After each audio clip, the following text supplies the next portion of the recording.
Армијата на Република Македонија ќе биде ангажирана да им помогне на полицијата во справувањето со мигрантите, рече во Гевгелија председателот на државата Ѓорѓе Иванов за време денешната посета на граничната линија со соседна Грција. Од промените во законот за азил досега евидентирани се преку 14.000 мигранти, поради тоа неопходно ќе биде на полицијата да им се помогне, бидејќи има потреба од дополнителни ангажмани, рече тој и нагласи.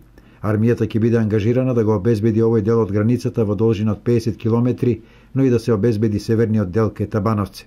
Иванов нагласи дека сите мерки што ги преземаат македонските власти се во согласност со мерките што ги презема Европската Унија. Како држава ќе ги следиме сите мерки и активности што ги преземаат членките на Европската Унија и нашите активности ќе содействуваат со нивните активности. Така што се што ќе биде од нивна страна преземено, мора ние да го преземеме, бидејќи во последно време има закани од насилен екстремизам и радикализам од Блискиот Исток и од Северна Африка. Кога станува збор за националната безбедност, ние како држава мораме да ги преземеме сите мерки и активности кои би превенирале несакани действија, изјави председателот Иванов.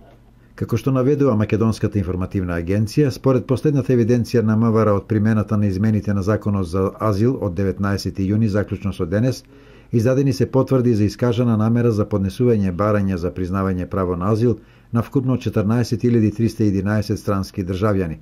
Од нив, според државјанството, најбројни се државјаните на Сирија, 10.336, следат од Авганистан 1182 и Ирак 761 лице.